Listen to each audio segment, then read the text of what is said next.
What's going on, my brothers and sisters around the world? It's your boy Terrell with the Y, and welcome to another episode of Failure is Knowledge. Today I got my guest, my brother, my special guest, Devon. Done did it. What it do, man? What's going on? What's going on, y'all? I feel good to be back. It's been almost like a year or so, close Yeah, to almost.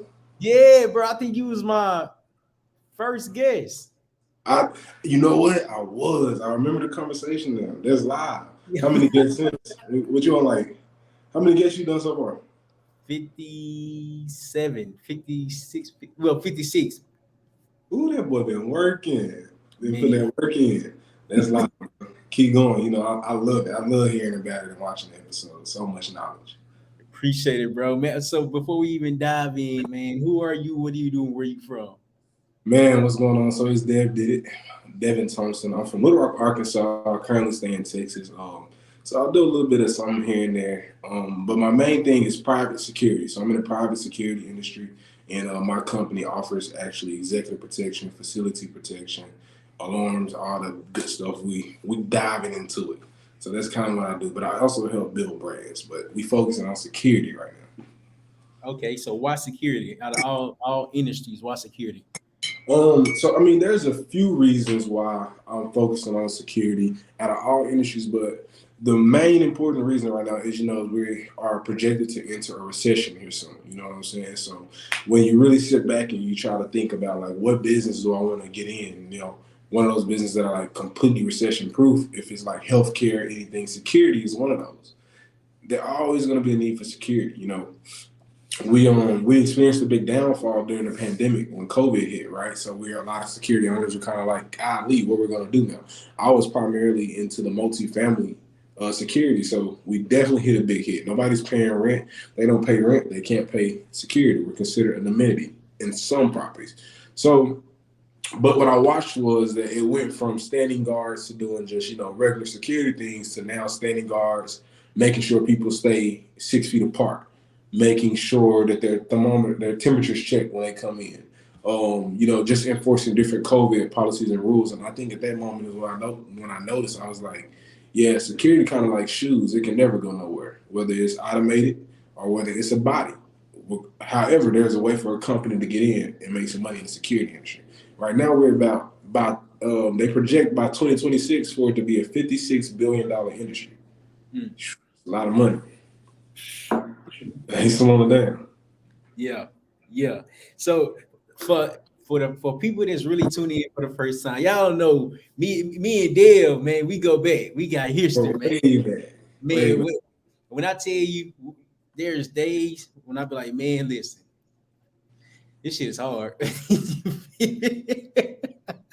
Man, hard This as is hell. Look, I mean, like I've been on like a 1 year hiatus. You know what I'm saying? Like this is my first public interview again, and like all throughout the hiatus, like me and T, we chop it up every day. Like it's like just think about like when you finally learn that new trick and you want to go tell somebody and show somebody. That's like how me and T is. We learn yeah. something, we gonna send a video and wait for the nigga to be like, I just finished watching. All right, bro, what you feel about it? How you feel? Like, you know what I'm saying? But it's good to have people around you like that. You know what I'm saying? Expanding and showing knowledge. Just like when you're in this kind of game, regardless if it's security, if it's marketing or anything like that, you need somebody who is also not only gonna just be there for you, but be understanding of who you are and how it is to deal with you. You get what I'm saying? Like I can call you one day and know you ain't up for a talk. You can call me one day and know I ain't up for a talk. We just move and go on from there. They never know ish behind it. You know what I'm saying? So yeah, like, man, we just be learning shit, calling just like, hey, boy, hey, Hey man, guess what I heard today?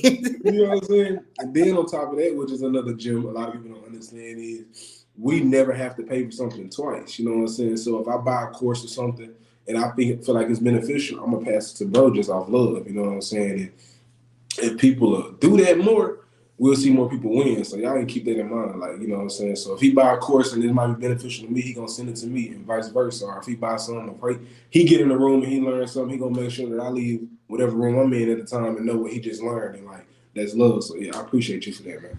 Man, listen, I appreciate you as well, bro. Because you said a key thing earlier, understanding. You feel me? Like there, everybody don't understand what you're going through. Yeah, But people, you know, a majority of people understand. Okay, he understand like it's hard. He trying to figure out himself. He trying to do all these things, all these accomplishments.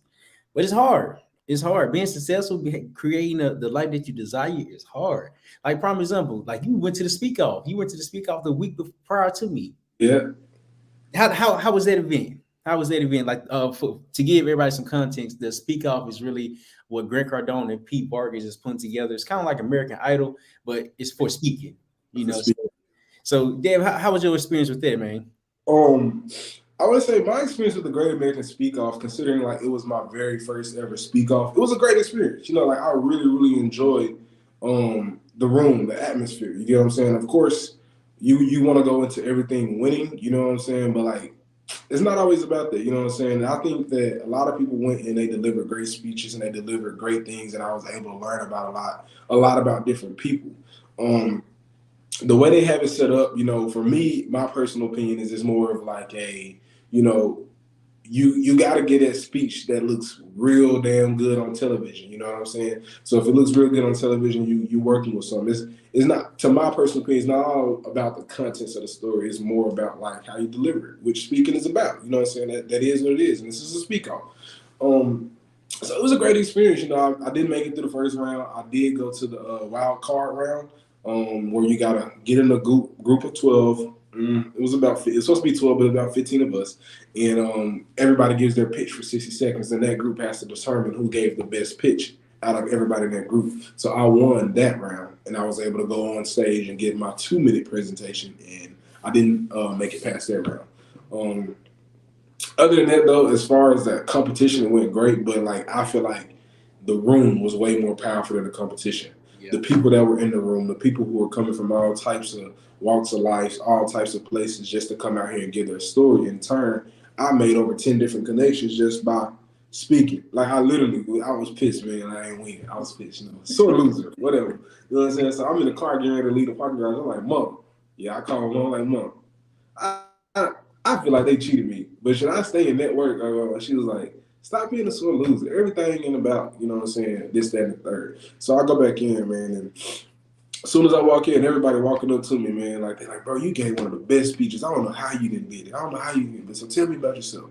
And I started making connections. You know what I'm saying? I started talking to people. I met a congressman. I met all type of people, man.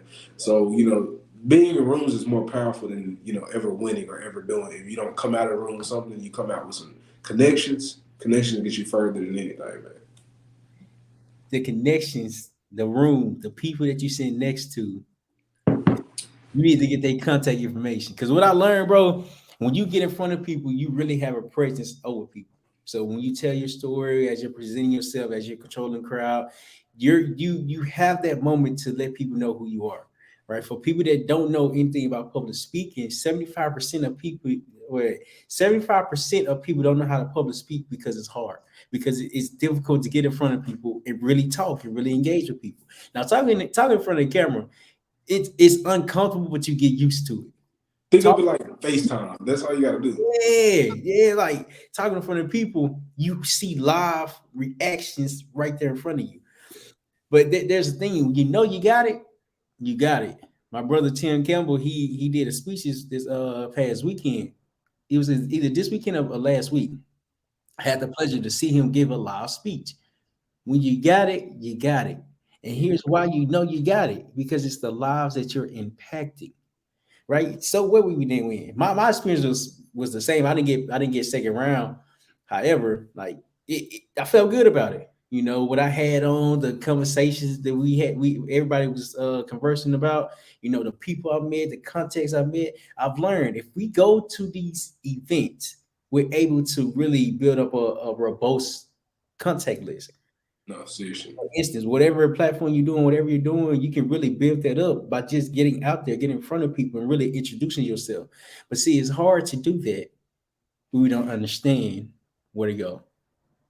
Now, facts, especially when and where to go. You know what I'm saying? A lot of people, you know, they'll let people hold them back, or they'll let themselves hold them back from going into certain rooms. You know what I'm saying? Like, oh man, I want a VIP ticket, so I ain't gonna go. You know what I'm saying? Or this and this and that. Been to an event, man, where these fools pay for VIP and everybody got the same treatment.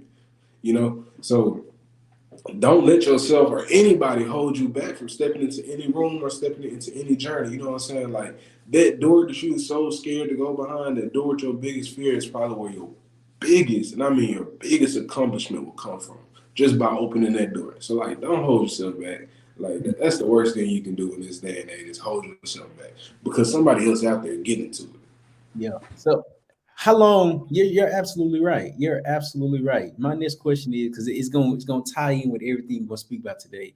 How long did it take you to let go of what you've been holding back? So you've been really you had a mental cage, a mental limitation on yourself. How long did it take you to realize that and release it? I feel like it's a good question because it's kind of like a two-part question. Throughout my life and throughout my journey, let's just say like around 18 years old is when I really started. No, 14 is when I really started learning entrepreneurship. 18 is when I would say I started my first legal business, right? I ain't know much about business, but all I knew was work. Get out there and open a trap every day. So before the business had started, I probably had a little stuff going on. You know, just lost my auntie. That was my first in-depth family member, and I was just like, had to go from her house straight to my own apartment, straight to figuring out how to keep the bills paid. So from 18 to about 22, all I knew was work. You know what I'm saying? No more than 2 days off. I'm hustling. I got a security company, almost 250 plus employees, and I'm just working every day, every day, every day, every day. Self care was nowhere in from 18 to 22. Mm.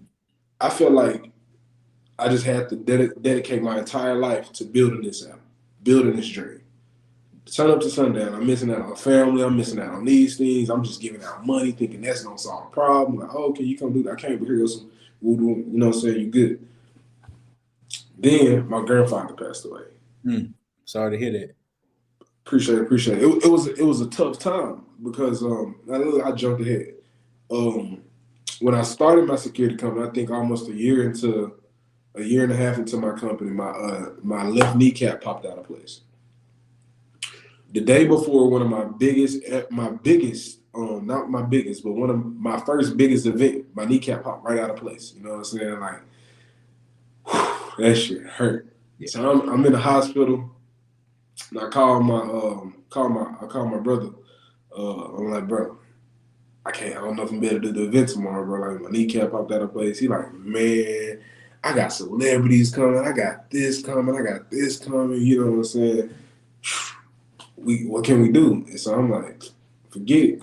I'm just gonna go. So put on a little knee brace and I'm out here walking across this ranch from side to side and dislocated knee. At this time I didn't even know it had popped out of place. I just knew something was wrong. I'm escorting artists, I'm doing all this, I'm making sure things go right. Event goes off without a hitch. Boom. You know what I'm saying? So at that point I'm like, oh man, can't nothing stop me. So like I'm working through pain, I'm working through all this. Then my grandfather passes away. Once he passes away, like I'm still running the company. I'm still doing these things, but it's starting to slowly become too much. That's when that cage is really starting to like lock up on me, and it's pushing everything in. And it's starting to lock up, and I remember right before Thanksgiving of that year, we were supposed to have dinner together, but I ended up staying home because I felt like I had COVID or something. Finally got over it, went to my mom's house, and I got home and I passed out. I passed out on the floor. So when I passed out on the floor, I woke up, I just was like, man, this is crazy. What's going on? So I ended up going to the hospital and I didn't leave for like 17 days.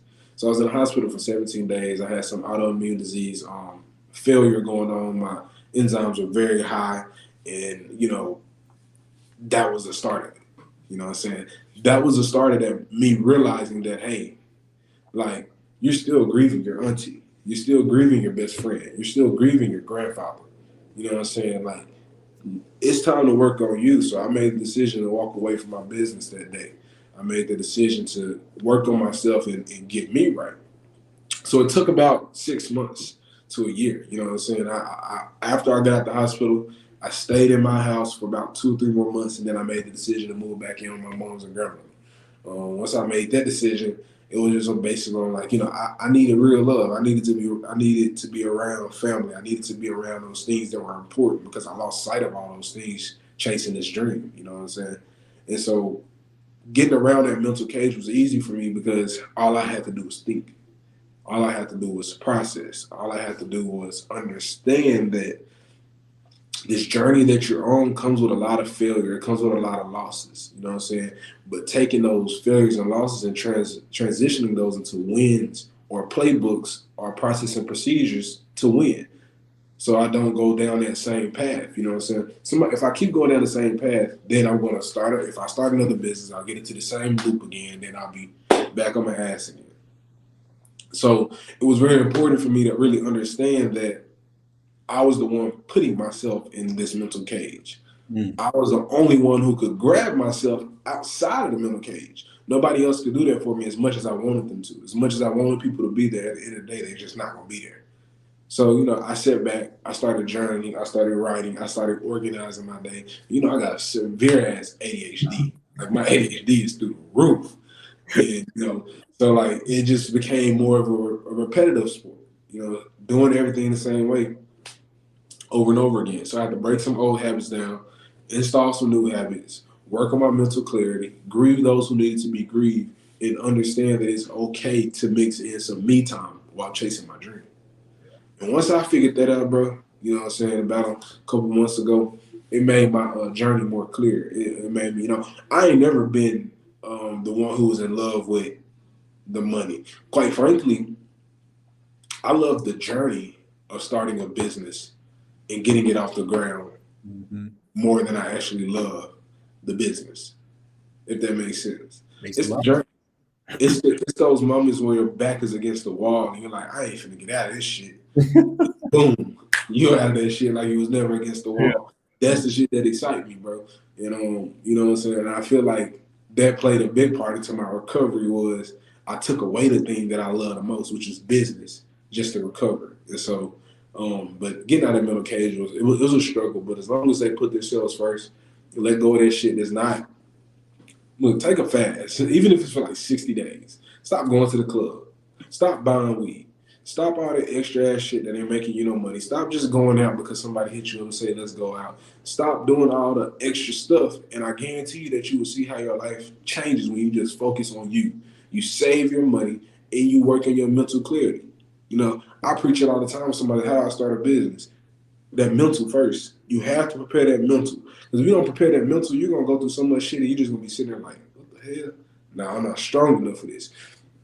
You got to believe you're mentally and physically strong enough to endure any problems that you're going to go through while doing entrepreneurship. So a lot of times what people can do for free to get started is work on their sales first, instill principles first, instill habits first, put together routines first, work on your physical and mental health first, and then start educating, learning, and teaching yourself. But that mental cage you got, it can be from anything. It don't have to be from just, oh, shoot, I lost this person, or I lost this person. It could be, man, I feel like I look ugly today. Or, man, I got a gap. Or, man, I got this. Or, man, my voice is annoying. They don't want to hear me talk.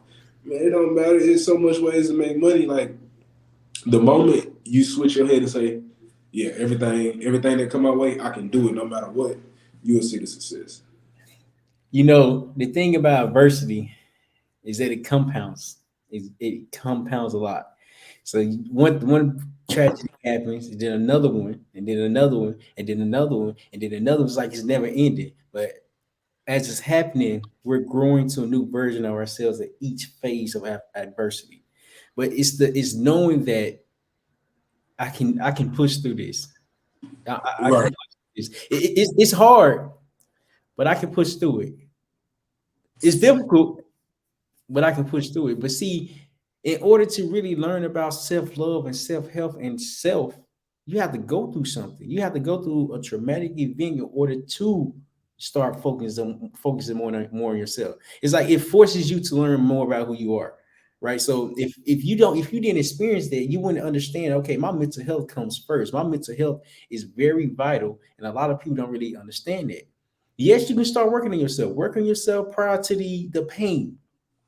But as the pain is coming, and trust and believe me, the pain is going to come. But you have to Okay. You would have to be able to endure the pain that will come to you at different levels, different walks of life. But see, here's the thing: as we're enduring that pain, we're becoming a new version of ourselves. We learning more about what we can handle, what we can't handle. We got boundaries now. We got morals and principles. We know what we want to do.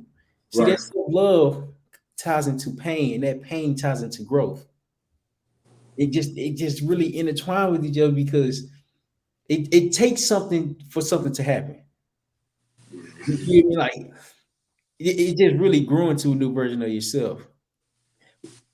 When you realize, okay, I'm back myself. I'm back myself. I feel like it's time for me to get back in the trenches. What made you say I'm gonna go back to businesses because that's what I love to do?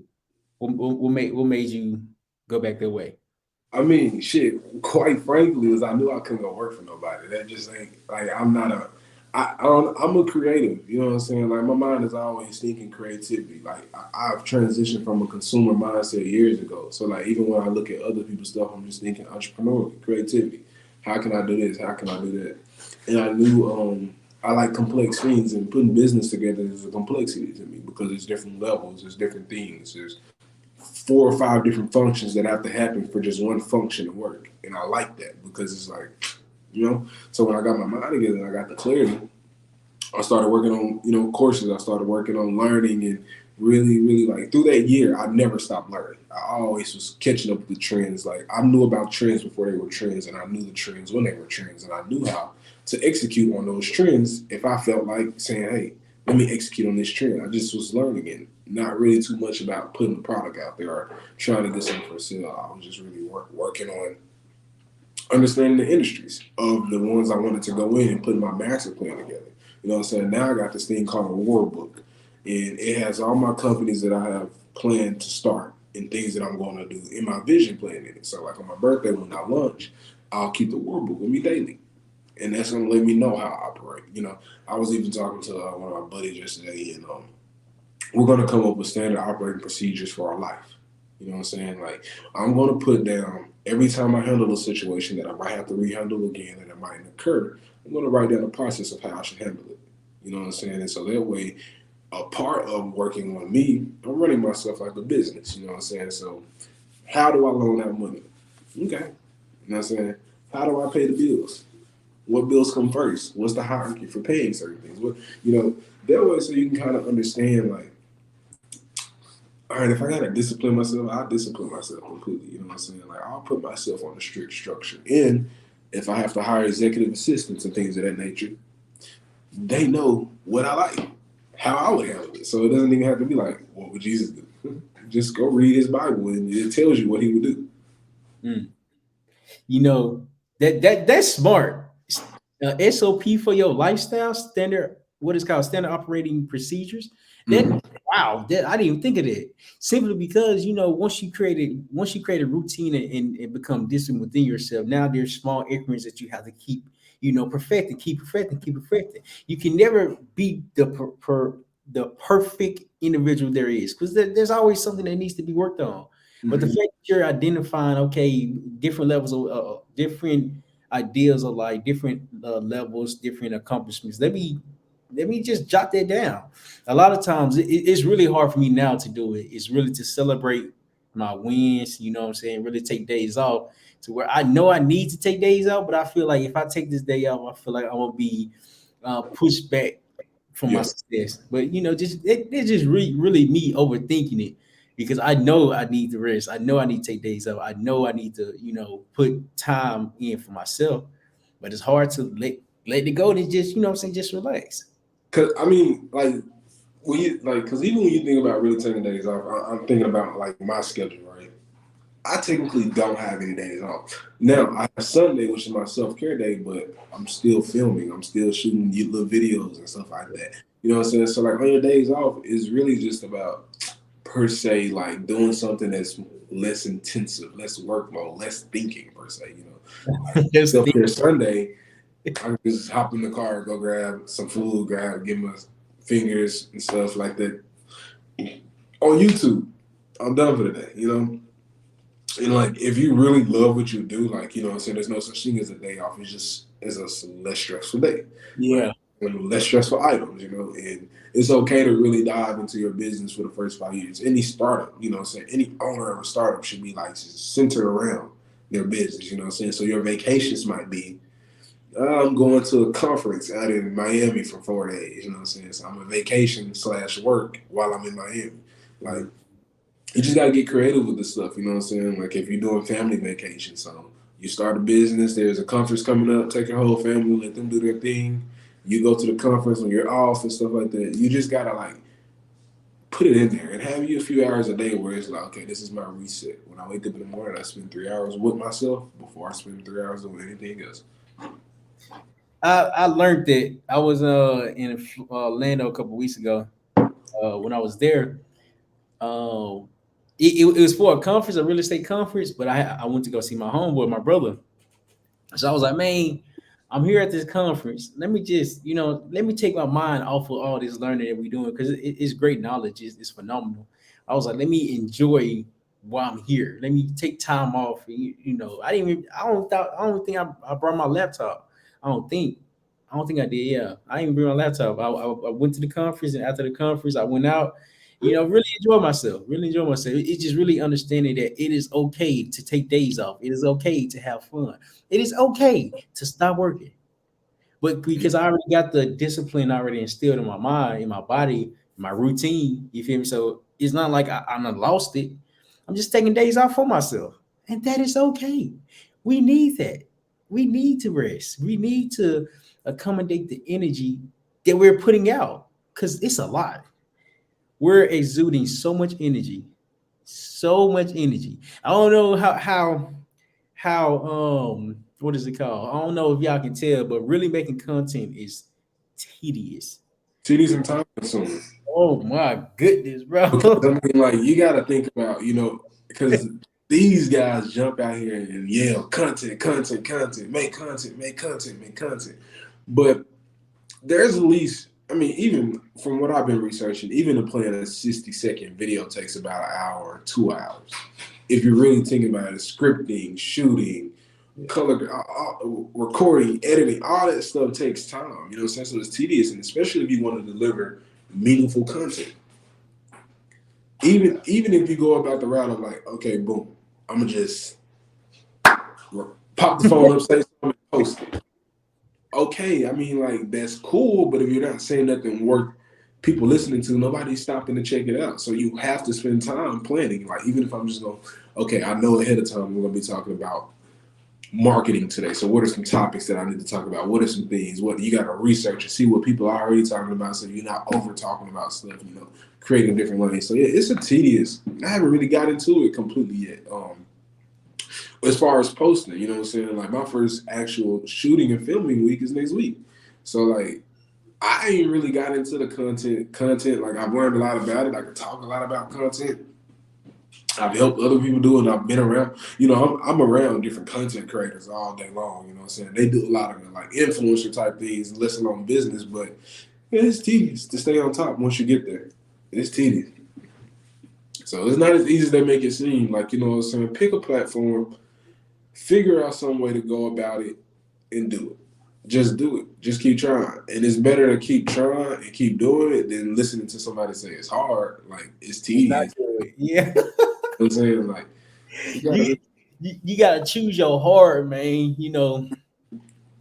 We have a choice, but a lot of times we're so afraid to make the choice that we don't want to do anything. Like, how do you make a choice and you know that the journey is going to be hard? How do you know? How do you go in knowing I'm not going to be good, but I'm still going to do it anyways? Like it really take a lot of drive and ambition to keep pushing forward, to keep trying to figure it out, to keep going until you figure it out, and then once you figure it out, to keep going. Like man, it's a lot. It's definitely a lot because uh, people that are experienced with it, understand it because they've been doing it longer. But Mhm. people that's starting off don't understand the dynamics that goes on with this, right? So how do you say hypothetically speaking, somebody come to you be like, man, D, I want to start making content. I want to create a business. I want to open a business. What advice do you give new upcoming entrepreneurs to say this is what you need to do and this is why, and here are the results that you can get? Um, let's just say somebody comes and say, I want to start a digital product, right? Um, and all I tell them is, what I'm saying, for one, learn your product in and out. Learn the unique value proposition. What are you offering? You know what I'm saying? Know what you're offering, and then the second thing is, catch your name and find your target market. Once you do those two things, it's really, really easy. You know what I'm saying? If you're a good writer, cool, you can write this stuff. If you're not, go hire your copywriter. Let's break that down. I don't mean to interrupt. I don't mean to interrupt, but you said something that a lot of people wouldn't know how to do. Find a target niche, a target market. How does somebody go about doing that? And then we can go back to the rest. So let's use this vape for example, right? So a vape, there's a few different standards around who can use this and who can't use this, right? So for one, I know that no one under 18 can use this legally anywhere, right? It might be 21 now, I'm not sure, but let's just go with 18 to be safe. So as a vape company, I would waste tens and thousands of dollars by going and marketing to anybody under the age of 18. Does it make sense? Because I can't get a buy through on there.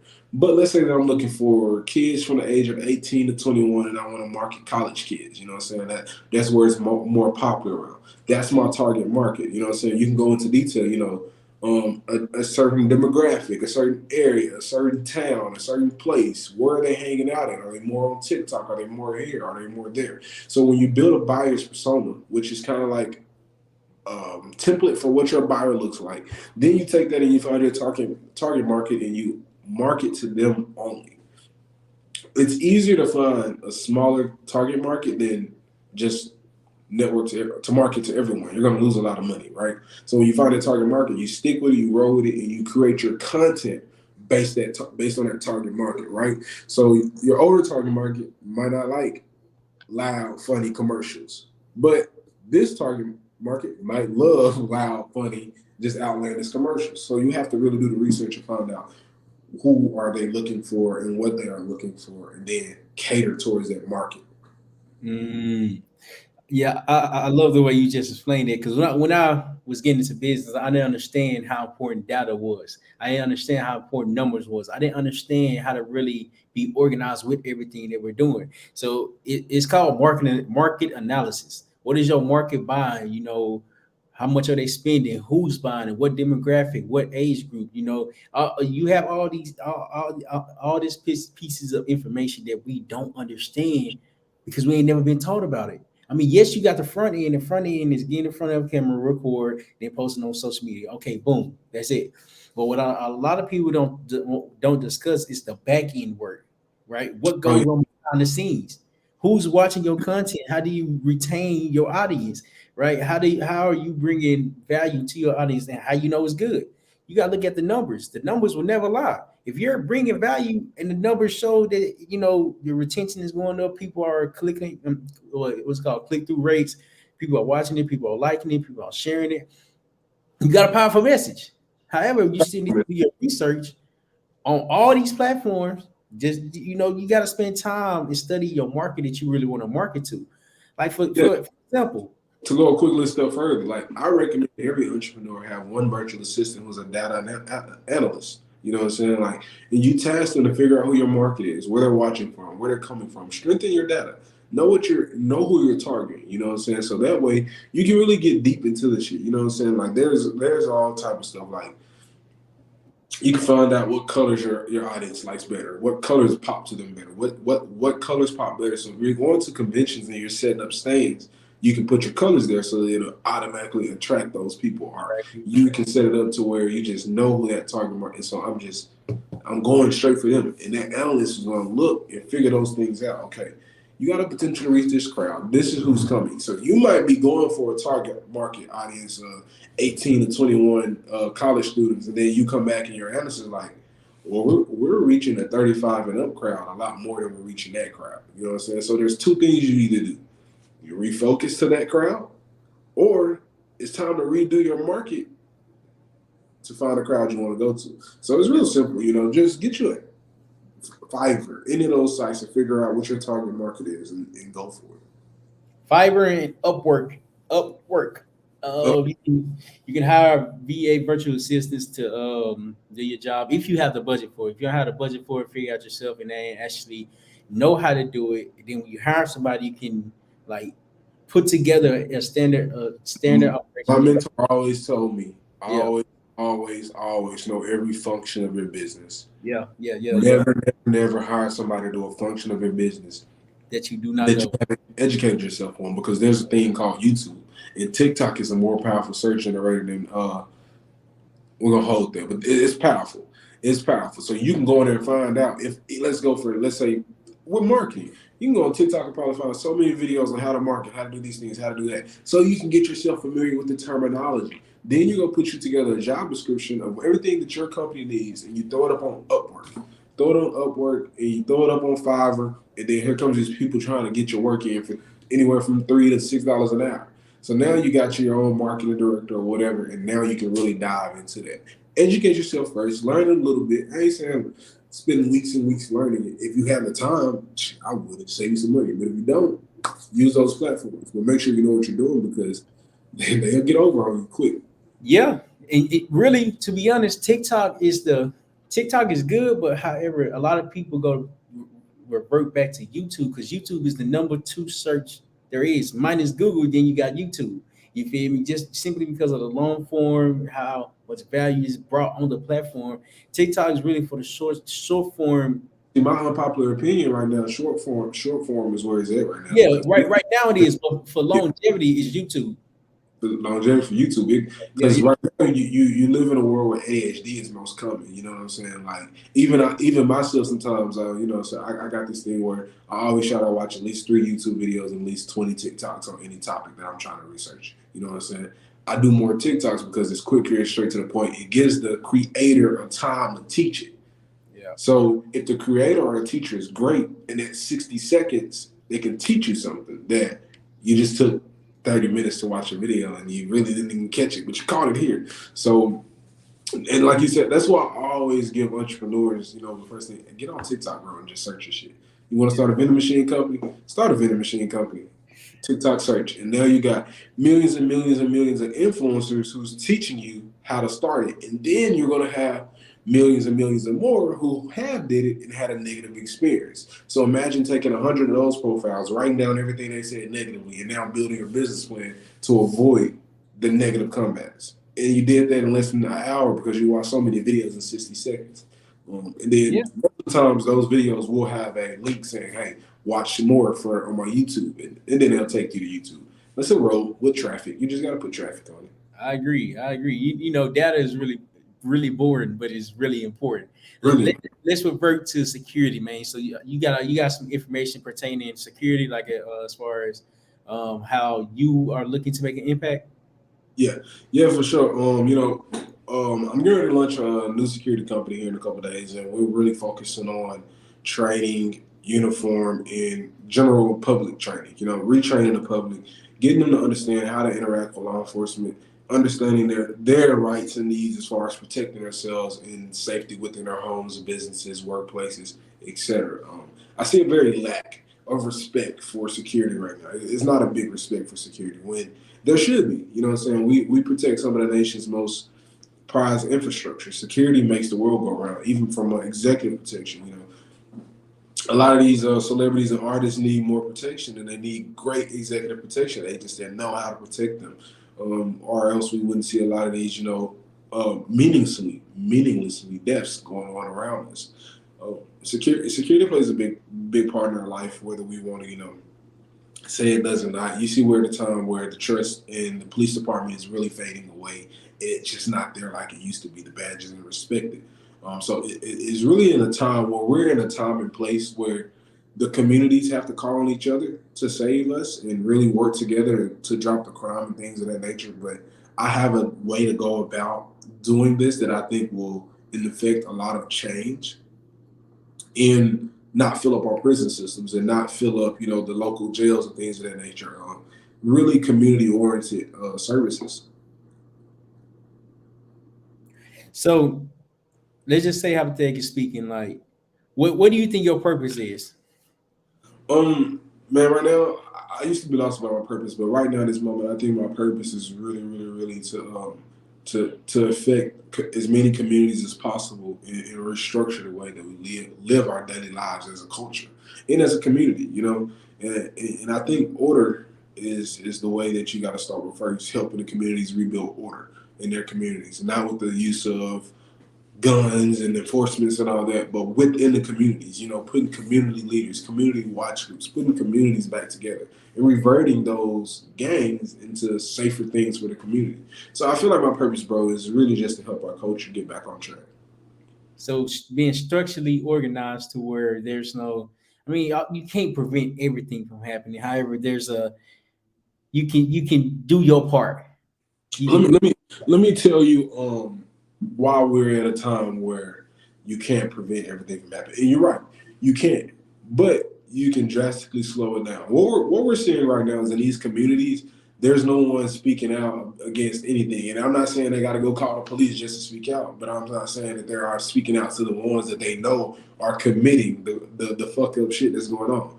They watching little bro run in the house, grab a gun, and run around the sheet, shoot up people, and then not want to talk to anybody until anybody what's going on. So they're instilling fear into the communities.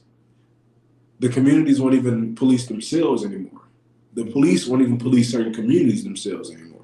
So if you teach the communities how to come together and work the problems out before it gets to a point to where like now we have to all snitch or do whatever they say they are, we'll be okay. You know what I'm saying? It's really time to get rid of this facade of, oh, it's cool to be a gangster. It's cool to do this. It's cool to do that because it's killing our youth. And they're not understanding that you're killing each other. For what reason? Oh, because he was an op and he spoke on someone else, or he did this and he did that. And quite frankly, bro, the community's got to step in. Like the police can't do it. We can't do it. Security can't do it. It starts in those homes. We can't be in the homes of everybody every day.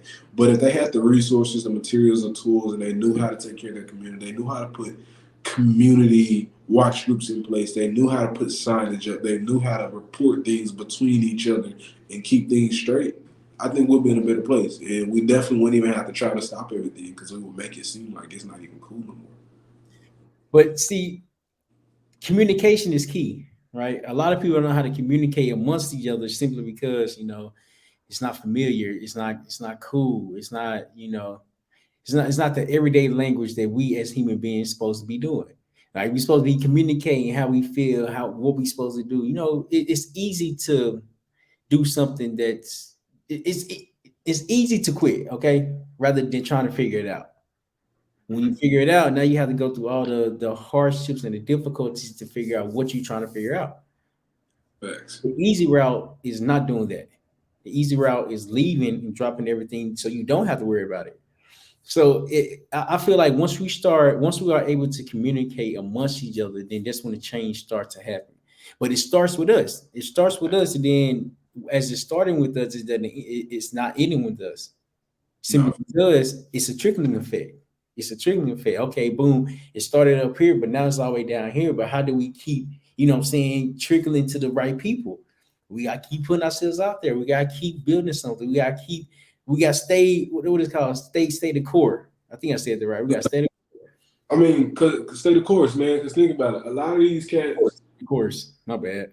no, a lot of these cats, man, they out here killing each other and talking about stuff they don't own in communities. You know what I'm saying? They repping communities they don't own, bro. And security won't be the fix it all for this kind of stuff, but we at least be able to come in and tell these guys, you know what I'm saying, how to rebuy their communities, or how to support their communities, or how to do positive things in their community. The community outreach part of my company is going to be very big. You know what I'm saying? We have this thing where we're going to be rotating throughout the properties and things that we do work with and doing community events there. Where we'll bring like a little fair, a little type bouncy houses, food vendors and things of that nature. The missing kids, putting them in the system so if they do go missing, we can help find them and things of that nature. So we're really a community oriented company. You know what I'm saying? That's the focus with this new company, is community, is the community, because if they learn and if they know that they can save their own community without the help of any politician or any police officer, then we'll be in a better place, because they're going to start making sure that their kids are going to school. They're going to start making sure that they're raising their kids as a village. You know, nowadays, bro, you can't even say nothing to somebody else's kid. Are you going to be wearing if they finna come down the street and shoot you because they failed to train their child because you told their child to stop doing so they could have cost them their life or put them in jail. So, Yeah. you know, and it comes for all fronts, bro. And like, you know, being accountability and being transparent. You know what I'm saying? My agency is big on transparency. So we are implementing a body worn camera program. We're going to implement that to make sure that everything that we do, our clients and the public can see what's going on. We don't have anything to hide from it. And a lot of times, you know, a body worn camera program can be detrimental or can be beneficial, but transparency and community is where we are at this point. You know what I'm saying? That's where we're at. Like, it has to be transparent, and we gotta attack the communities. We gotta let them know here. We gotta give them the resources. You know what I'm saying? Um, how to put together your community watch group, how to organize your community watch group, how to lead your community watch group, how to get your community involved. And once you start putting all these resources out there and you push this and you make it so nationwide and you see the areas stepping up, because all you want to do is make money. So if we fix the neighborhoods up, bring the resources in, we have no problem. So how do you go by? Let me see. How do you go by getting the resources that in order to build it up from the ground, then for you to scale it to all over the world? How what is your plan for that? So when we officially launch in the next few weeks, we'll have a resource portal on our website for communities. That resource portal will give them ways to name their community watch group, start their community watch group, interact leaders, and get support from their local leaders. Right. Then it goes into pretty much creating a resource center for them to find community-based things like Cabana. Cabana has a grant where they allow a community to put together a plan. As long as the community comes together and put together a plan, they'll build a park. You know what I'm saying? So putting those resources together and put them in front of any community activists to work alongside us to build that community up is one of those things that we're going to do. Another thing, like I said, for all of our multi-family residents or even our commercial residents, we do crime watches. We do crime watch meetings. You know what I'm saying? Once a month, we'll come on your property. We'll do a crime watch meeting. We'll sit down. We'll talk about all the questions, concerns that you have, your residents, your clients have, and we'll figure out how to better address them. And we're also doing this to collect data nationwide so that we can know what's going on in particular communities and we can create solutions to those and then reshare those nationwide. So what's the hardest part about running a security company? Because it sounds very impactful, but to give the audience some context and some ideas on it, what's the hardest part about running a security business? I think the hardest part about running a security business is kind of like riding a bike and it's on fire, you know, because one of the things you got to understand is that not only are you in the middle, you're pretty much the middleman. You know what I'm saying? There's something that you're protecting, and you're trying to keep things away from it. You know what I'm saying? Whether it's a building and you're trying to keep the homeless away, it's an artist, you're trying to keep fans and haters and whatever things they have going on away.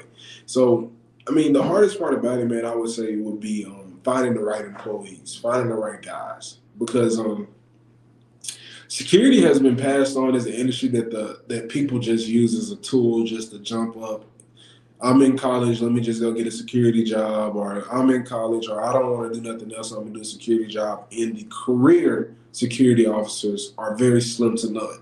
So you find yourself getting a lot of bodies instead of officers. You just get warm bodies. They want to just come to work. They're going to sleep. They're going to just do whatever. They're not going to get out and do what the clients ask. So, you know, the actions of one officer that you're paying, you know, back then could have been like 13 bucks an hour, or here now it's 16, 17 bucks an hour. They can make you lose a $60,000 account in one mess up. And I feel like that's the biggest thing. If you don't have your training in place, if you don't have your SOPs in place and processes in place, I feel like that's the hardest thing about running a company is making sure that you find the right guys. And I feel like if you put your training, your hiring policies, and you keep everything ran strict, then you'll have a good time. If not, you're gonna have a problem with them officers. Okay. So do you think your trials and tribulation that you endured early on, a couple months ago last year, has helped you become more impactful and identify your ideal target? Um, Man, so like I said, when I started my security company at age 18, I started off with a little bit of experience, and then I started with another company, and then I jumped into mine. Actually, my brother, Chief Johnson, uh, helped me learn the industry a little bit more and pushed me to start my own company.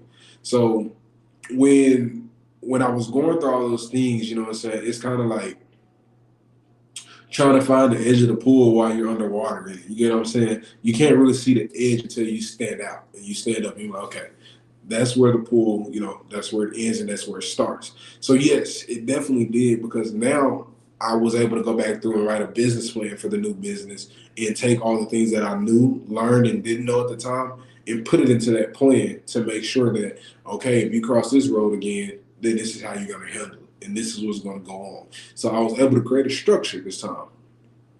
65-page structure on how I'm going to operate, how I'm going to do things, and how things are going to go down from hiring to accounting to field operations, administrative operations, private investigation operations, executive operations. Where are we sourcing our materials? Where are we getting the cars from? Where are we getting this done from? I was able to go through and take all those things and put it into one place. Like just a little minute thing. I didn't know the process of making sure your vendors are the vendors you're using and having them on file was important. A lot of people just go buy uniforms from this place, this place, this place. Then I noticed one year, it was the end of the year, and the uniform guy was like, "Hey, you want your receipt for the year for your taxes?" I'm like, "What do you mean?"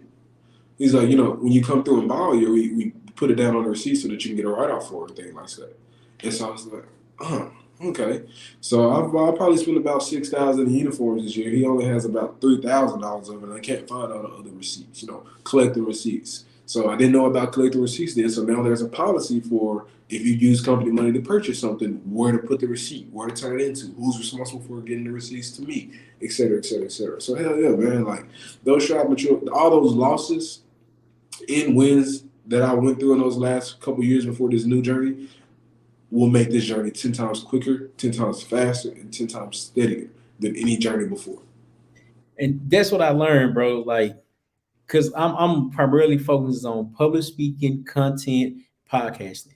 Simply because, don't get me wrong, real estate is phenomenal. Because really, once you understand the marketing aspect, then everything just really fall into place. How often do you need to market? Who's your ideal target? Who's your ideal audience? So it's really the same procedure for every industry. But I came to learn that I should really focus on public speaking and content creation and podcasting. Because if I don't, I'm gonna be all over the place. I won't be able to master one craft. Nonetheless, I can still go back to real estate. So with my downfalls and trials and tribulations that I overcame, I've learned so much that I needed to go through that in order to figure out who I was, who I'm becoming, and why I'm becoming this person. Oh man, yeah, for sure. Because like this new run, this new stretch, people gonna see they're gonna see a lot of new stuff that hasn't been done in the security industry by a small company or has been done in general, or by a guy in general. Yep. I never would have learned those things, bro, if I didn't understand that I was going through trials and tribulations, that I was going through learning curves and things like that. Mind Mhm. you, I never closed my business down for the business purposes itself. It was outside purposes. Yep. You know what I'm saying? So understanding that, I knew that, okay, boom, this is what I got to do. This is what I need to do. This is how I need to do. I know I need to wake up this time every morning, get on top of this. I know if a client reaches out that it needs to be solved within 24 hours.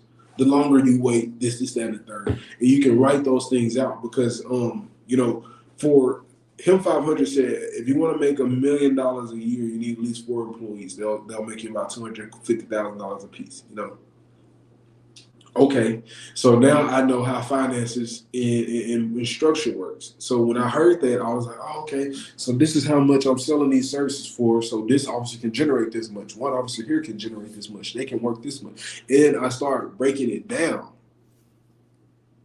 I wasn't doing it at first. We were just signing contracts, putting them in a file folder. Thought we was organized because we had the contract and everything. We thought we was winning. We thought we was rolling. But we was missing out on so much other stuff. Yep. You know what I'm saying? Like, I require in-service training now all throughout the years. You know what I'm saying? Our training department is structured. Everything is structured. So now all you have to do is drop the people in place and hand them a folder and say, "This is what your department's about, and this is what you got to do." Organization is key. You feel me? Because with bipolar speaking, me working my mentors, Steve Anderson, Mike and Briglio, I really learned how to be organized. As I'm reaching out to people to come onto the podcast, I'm keeping track of who I'm to reach out to. Did they respond? Did they not respond? Why did they not respond? I don't know. I probably said something wrong. It's okay. I'm just gonna follow up. Follow within a month. Follow within 2 months. Just really being structurally organized to where I can go back and look at the data, look at the numbers, look at the results. When I start doing public speaking or speaking engagements, I'm able to acquire more, right? I can, because my book, I can sell my book, I can sell my services, I can sell so many things at this one event that will make me a dominant figure. Simply because I understand it, simply because I really invested in myself to say this is what I want to do and this is why. But how can I make it beneficial? A lot of times we want to help a lot of people, but we can't help people without no money, right? Yeah. So you feel me? Like the concept of really bringing value, you have to have money in order to change lives. You Mhm. just have to, because if you don't have money, you gonna be broke trying to help the next person. But you can't be broke trying to help the next person if you don't have no strategy, if you don't have no organization, if you don't have no skills, if you don't have no confidence. So all of these attributes correlates with each other, because if they don't, we can't be the best version of ourselves and even identify what we need to do in order and why we're doing it that way. Right. You feel me? Like there's a reason behind everything. Reason behind everything, and when you figure that reason out, it's gonna make you go so much further and so much faster. It's Yep. just a step. Just like the difficulties compound, your success accumulates as well. So it's really just understanding that the level of life that you're at right now, you can always excel from that. You just need to be in it instead of suppressing it. You need to be in it, accept it, and realize why you're there. Things happen. You can't. Things are not preventable in life. You cannot prevent things from happening. You just cannot. It's how you're adapting to it. It's how you're controlling. It's how you respond to it, which identifies the level of growth that you need to develop within yourself. Seriously, man, like, and that's powerful, man, because like the journey from becoming like just a basic security officer to a company owner, a company manager, a company supervisor is all about building blocks and steps. You know what I'm saying? Understanding what you want out of your career and what you want in life, and once you do that, then you can formulate a plan to take those steps to get there. And it's been a journey for me. It ain't been an easy journey. I made a lot of mistakes, man. I made some tax mistakes. I made all type of mistakes, but that's a part of owning a business. You know what I'm saying? Like in my entire career so far, and it hasn't been a long career. I've had over 262 employees. You know, that's something large for a kid that comes from Little Rock. You know what I'm saying? Like I might have made some mistakes here and there, but and the only mistakes that I've ever made in life was giving up on something. That's it. That's the Yeah, biggest mistakes I've made. And those are the ones where you really don't, understand why, but it's like, hey, I'm about to give up on this. And it's just like, hey, if you would have just held in a little bit longer, boy, that 0 month, that $10 month, that $20 month, the next month was gonna be your first $10,000 month that you gave out right before. You know what I'm saying? How you ever saw this movie Think and Grow Rich? Mm-mm. It got a movie. One part of the scene is in the movie is 3 inches from gold. So essentially, a guy started the process. He found a tunnel. He found some gold. He found gold within maybe a day or two, a day or whatever, however long it was. So he found it. He was like, "Oh, I'm about to go all out. I'm about to go all out. I'm about to go all out." So that's what they did. He built a team up, and they went all out. They went all out. They went all out. But he didn't have the fortitude to go hire somebody that's expert in this field, right? So he was like, "Man, I'm Yeah, not." yeah, preach. I like this. I like this where we're going. I'm listening. He was like, I'm not getting no results. They got tired. They kept pushing. They kept pushing. They kept pushing. And then finally, the guy just really, he was at his turning point. He went and found a buyer and sold it. I think he sold it for like $100. The guy that he sold it to hired a what is called an architect. I think. Mhm. I don't know. I'm not really for sure. The people that's with the ground and them. So he was like, really? If he would have waited, because the earth shifts 3 inches, the most they would shift is 5 inches. So if he would have stayed the course, he would have learned that, because he was around the right person. To see, we can't we don't know everything. There's an expert in different realms of life. There's a different expert in different fields of life. I don't like science, but there's an expert that's phenomenal with that. Yeah. And it's all about understanding that when you have knowledge, you don't have all the knowledge that you need You to have. know, you are right on. I want to close with this because this is very important. A lot of times in the security industry, people think that security, like the owners are going to be like this 40-year-old, 50, 60-year-old man, right? I'm Mhm. 24 years old and I own a security company that's getting ready to launch, and I have 4 members of my management team already. Between those 4 members, they have 65 years of security experience. They have master degrees, bachelor degrees, and all types of training and certificates. You know what I'm saying? So this is what I want to leave with today. We need to do a part two so we can dive a little bit more into like some security stuff. But this is what I want to leave you with today.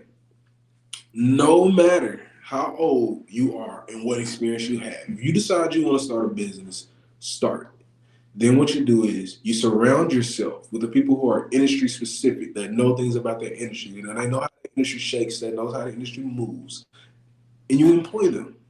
You bring them on your team so that way you are consistently learning every day. You have people in place that know what they're doing. So even if you have a lick of experience, your team has it all. My measly 5 or 6 years of security experience takes only their 65 to 71 years of security experience in total. I've Mhm. always been about hiring the best of the best, man. Putting the best people around you, the ones who know how to shake, the ones who know how to move. And if you do that, man, you can get far, regardless of what your experience is. As long as you know how to lead. And I can tell you one thing about me, I'm a damn good leader. And that's the game, man. I really appreciate you for having me, bro. I appreciate that, man. This has been amazing. I appreciate you for coming on, man. Before you go, tag your Instagram, tag how people can find you, tag how people can get in contact with you. Okay, y'all can get me everywhere at Dev Did It. It's DEVVDIDIT. That's on Instagram, LinkedIn, Twitter, and Facebook. And if you add the .com, you can get me on Google or Safari. I appreciate y'all. There we go. Yes, sir. Y'all heard it here, man. If y'all got value from this, man, make sure y'all click right here and watch his first interview that me and him did. Listen to the conversation, hear the growth. If we can do it, you can do it as well. We'll see y'all later. Hold on, D.